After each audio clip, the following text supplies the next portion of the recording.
So we'll be talking today about the TV and video market developments in Central and Eastern Europe with a very strong focus on local success stories. My name is Ophélie. I work with Dataxis as an analyst. I work specifically on Europe, Middle East and African markets. And I'm in charge of research on OTT and TV and telecom services.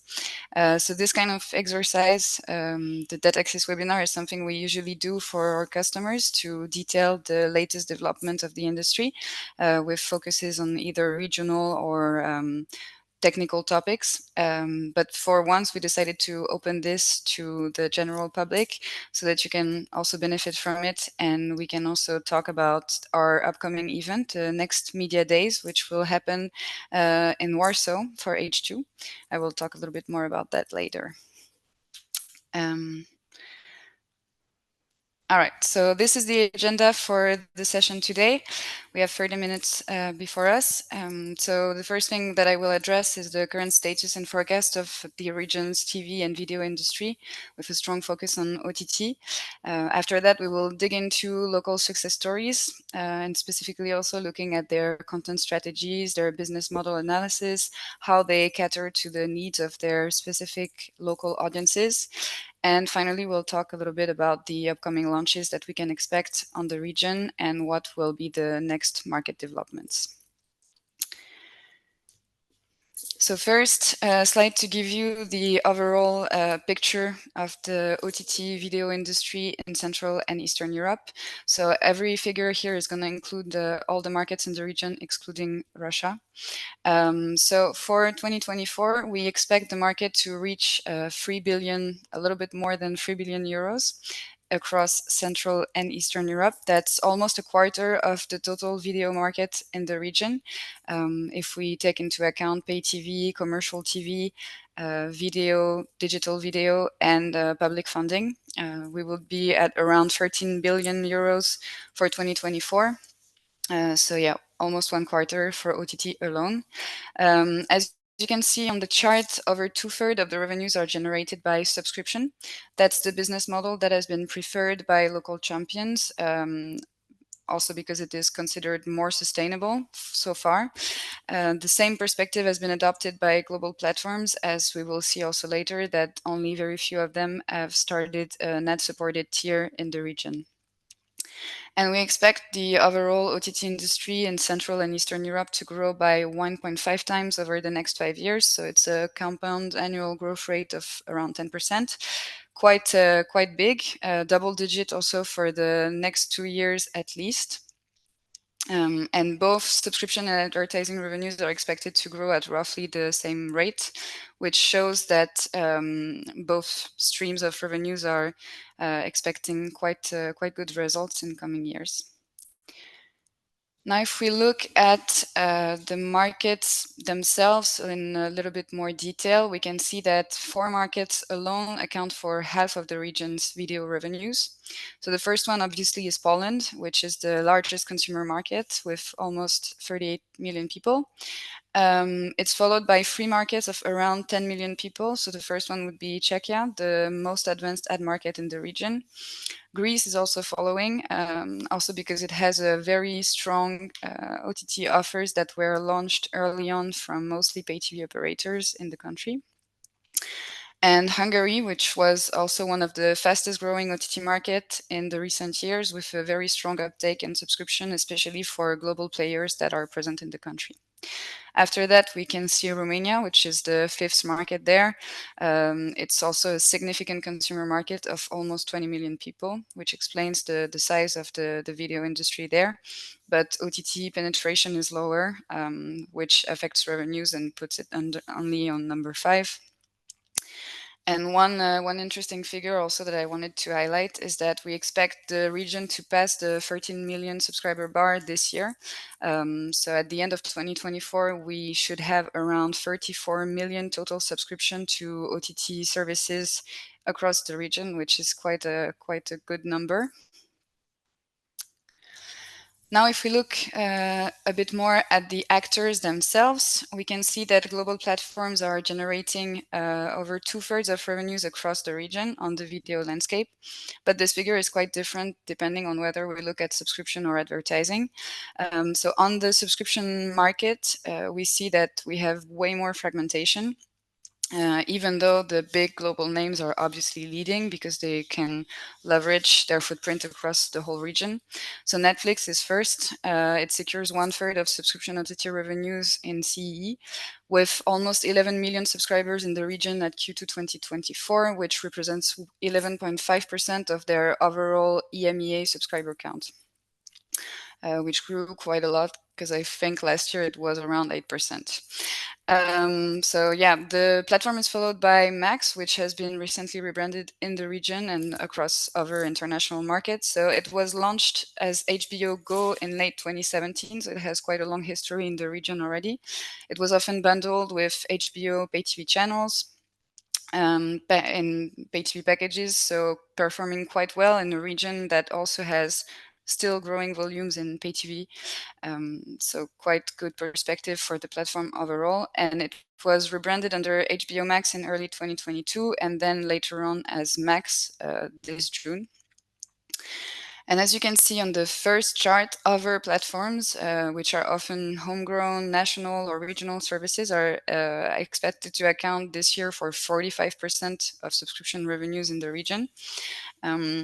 And we will highlight them specifically in this presentation because in markets like Poland, Czech, Hungary, which are, as you can see on the map, among the most developed OTT markets, we have over 2 out of 5 households paying for at least one service.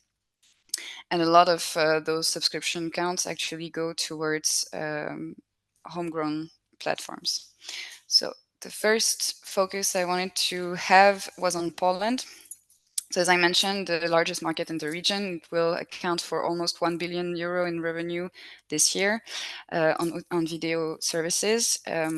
It's the most attractive market for localization of global services, which explains also why some of them arrived earlier in Poland than in the rest of the region. For example, Netflix, they launched their service in Polish already back in January 2017. And they also have their own office in Warsaw, where they also opened an engineering hub last year. So quite an important baseline for their expansion in the region. But as you can see on the first chart, a lot of factors in the top 10 most performing platforms are actually Polish names and only available locally. So the first one would be Player. It's the most well-performing Polish platform. It's the flagship OTT of the national commercial broadcaster TV and Discovery, which is also the largest one in the country. Then we have CDA Premium, which is a homegrown home entertainment platform, basically the local Netflix, which has a focus on subscription-based video on demand.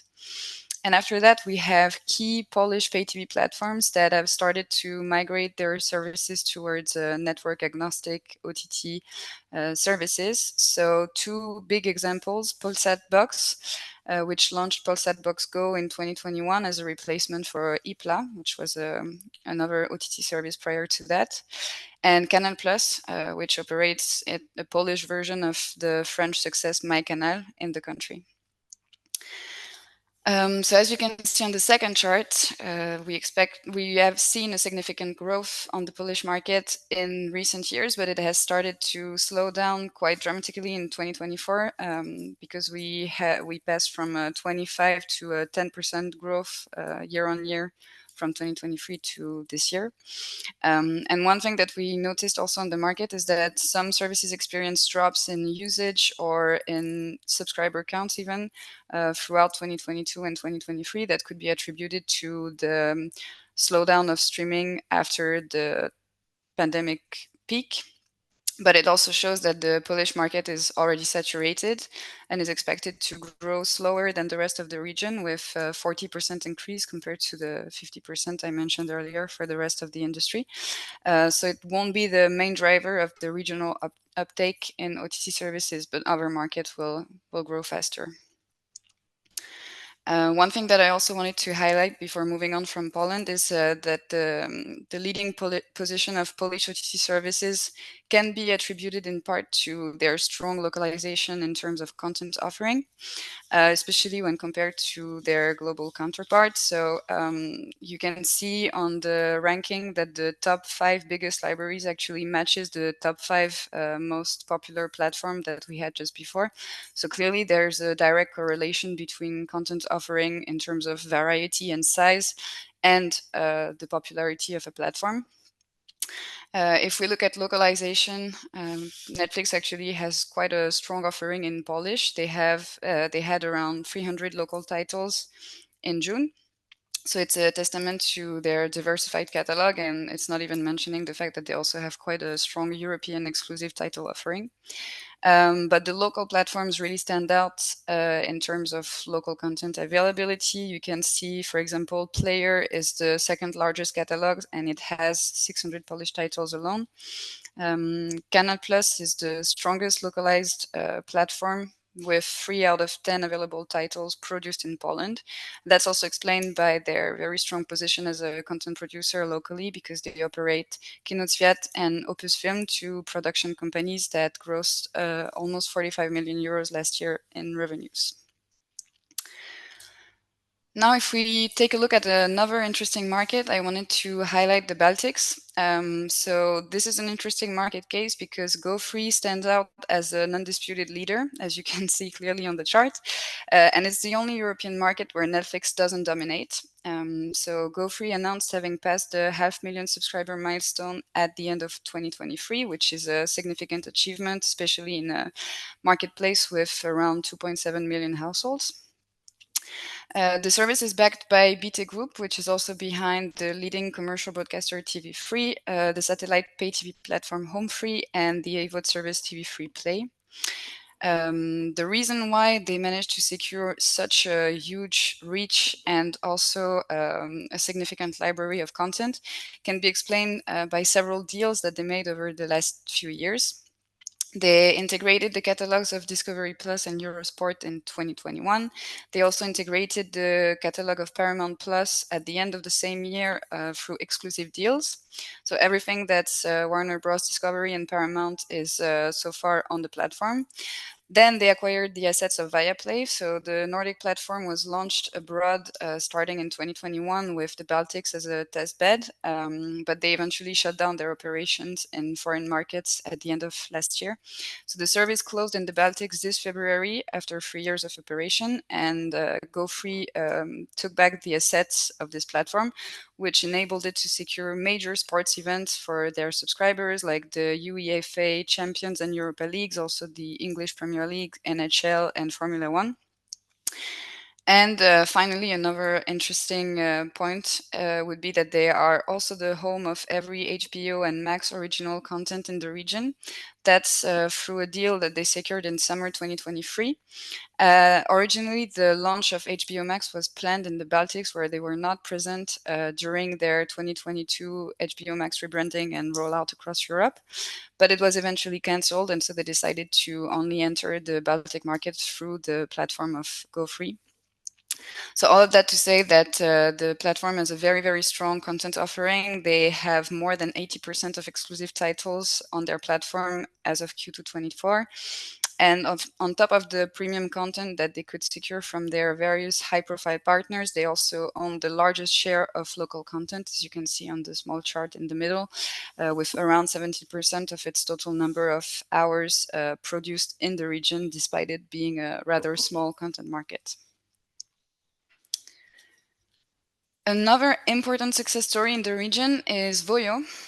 So the platform is backed by CME Group, which is owned by PPF. It's the largest commercial broadcasting group in the region, and it has significant broadcasters under their umbrella, for example, TV Nova in Czech, Pro TV in Romania, and Markiza in Slovakia. So the platform Voyo was initially launched over a decade ago as a catch-up service for broadcast programs. but they underwent a significant revamping in recent years. Each market has their own line of content because it's closely related to the TV assets and the local programs that they broadcast. But they also started enriching the platform with original Voyo titles in recent years. And the ambition is clearly to replicate CME's domination over linear TV in their operating markets on the OTT landscape. The service is especially well performing, as you can see on the first chart, in Czechia, Slovakia, and Slovenia.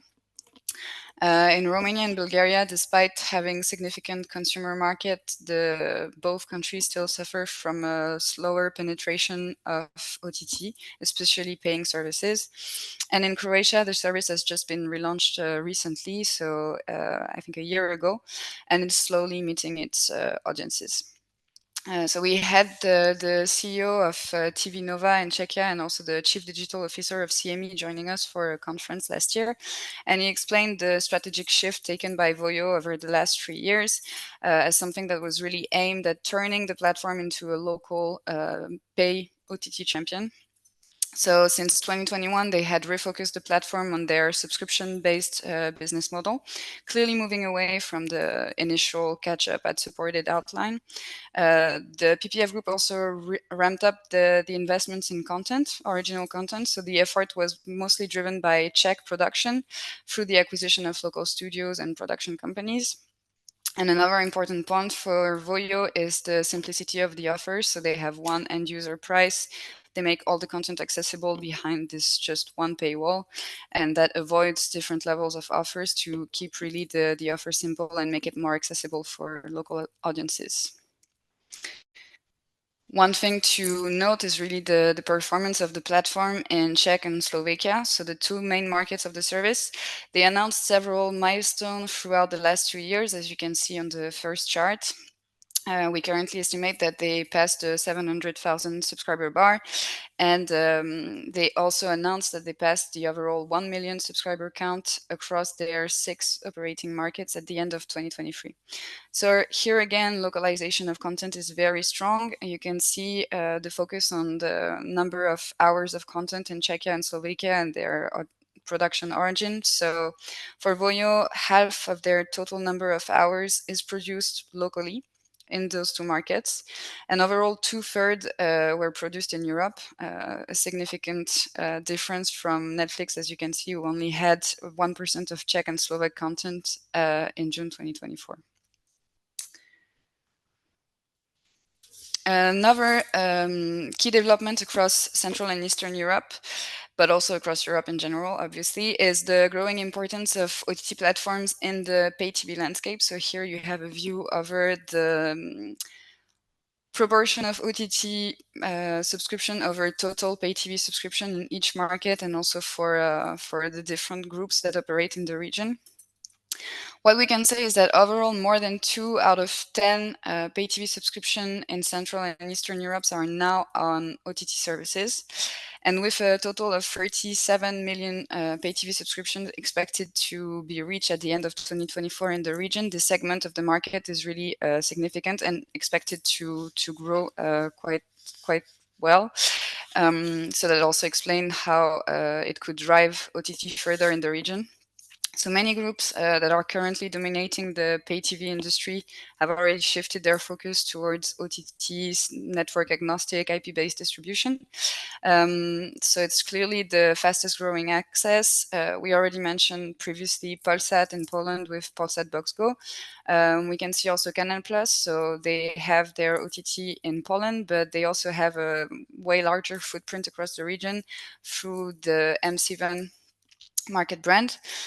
Which also include OTT subscriptions, and the group is expected to develop this offering much more in coming years. For example, in July, they announced the launch of a Canal Plus branded OTT service in Hungary in partnership with local group 4IG. And we can also see other significant actors like Orange, Vodafone, but also Deutsche Telekom through their T-Mobile brand that have launched OTT network agnostic services across the region. So virtually all operators have now an IP-based strategy that takes a growing importance in their access mix. And I wanted to highlight two interesting business cases in the Balkan region. So those two initiatives are driven by groups that are present rather in Southern Europe. Both those groups, so United and A1, are consolidations of existing local services through acquisitions. So they operate a lot of legacy technologies across cable, DSL, terrestrial, and satellite.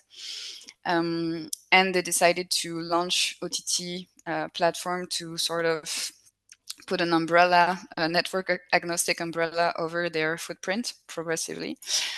So United launched Eon TV, their flagship OTT product. It was originally focused on their initial markets in former Yugoslavia, but they also expanded it through acquisitions of Vivacom and Bulsatcom in Bulgaria in 2019 and 2023, and in Greece through the acquisition of Nova in 2020 and Windelas in 2022.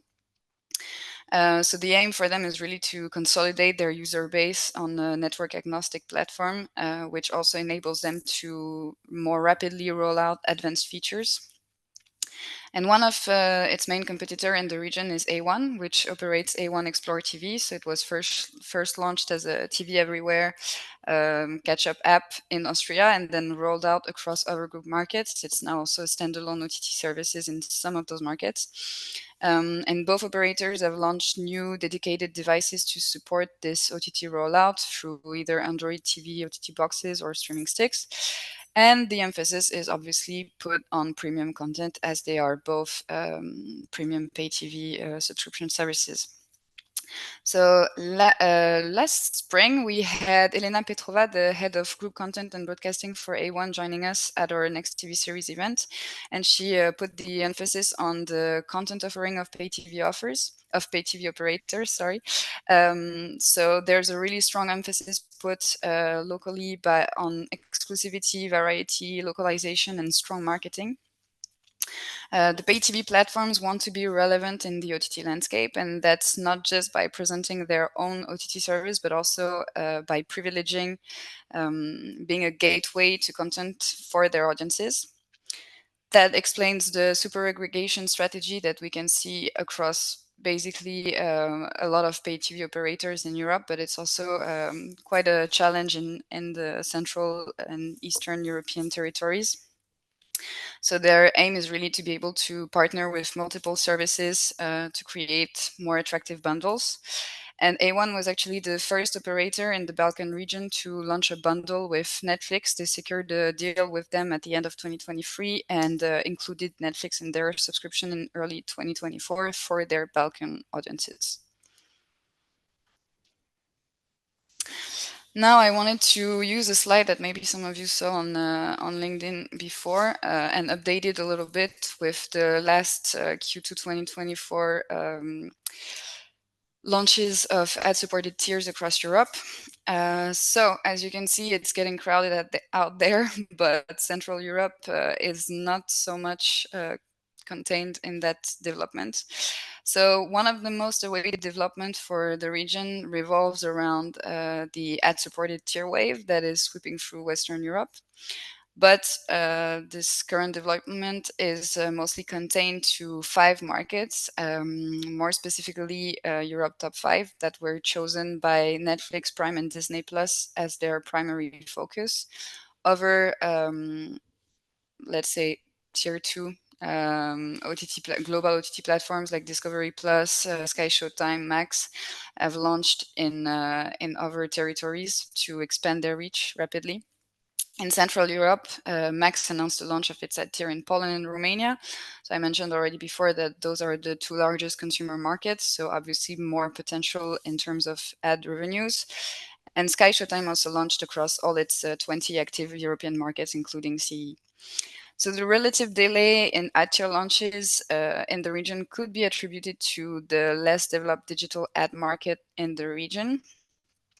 Because it limits the opportunities for global players to set up ad sales operation in markets that would potentially bring less opportunities than their Western counterparts. Another issue there would be the underdevelopment of programmatic advertising. This adoption is lagging behind overall in the region.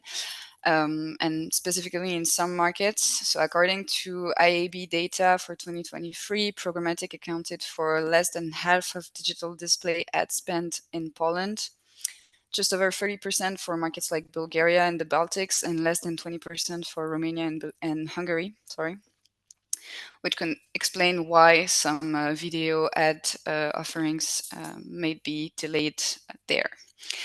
And also last spring, we had Jamie Cook, the General Manager, CE, Middle East, Turkey for Discovery, Warner Bros. Discovery, who was discussing the opportunities of advertising on CE video markets. And he highlighted the fact that markets are really at various stages of development, so it requires nuances when approaching launch strategies across the continent. Some big questions that streamers should ask themselves before launching an ad monetization strategy would be around whether what would be the reaction of audiences towards advertising on streaming services, whether also there could be a clash between their need to put advertising inventories on their platform to grow their revenue streams and the audience preference for ad-free experiences, and also need to look very closely at the kind of innovation they want to bring on advertising. So in conclusion, just the main points to keep back in mind. So first, the market is rapidly expanding. As I mentioned, double-digit growth in coming years, especially for the next 2 years. So a lot of interesting perspectives. Those promising perspectives are really, really strong on subscription services, which is growing quite fast. Local successes are driving mainstream adoption of OTT services through BVOD platforms that grow their reach quite massively. So here, keeping in mind the examples of GoFree and Voyo, who grew really, really strongly in recent years, but also through pay TV with the consistent, let's say, migration of services towards OTT services. And finally, the opportunities for ad-supported services are still conditioned by the development of a more mature digital ad industry. But here we can say that Central and Eastern European territories might take the advantage of seeing what their Western counterparts did and launch the most successful, most performing strategies right ahead when they are ready to do so. So this presentation was made using DataX's research on OTT and video primarily, obviously, but also TV networks, content, and TV distribution. So if you're interested, feel free to reach out. If you want the slides, I'm also I can also share them. So just let me know if you're interested, either on LinkedIn or through email. One thing that I mentioned throughout the presentation was also our involvement in events. So we invite a lot of industry leaders and experts of, especially in the region, to our events, as you could see. And we will have one on November 12 in Warsaw. That will combine for the first time 3 of our own events. So Next TV series, talking more about the TV industry development, CTV Ad Days, which has a strong focus on video advertising, and Retail Media Days, which is another new event that we are launching this year that will talk about retail media opportunities in the region.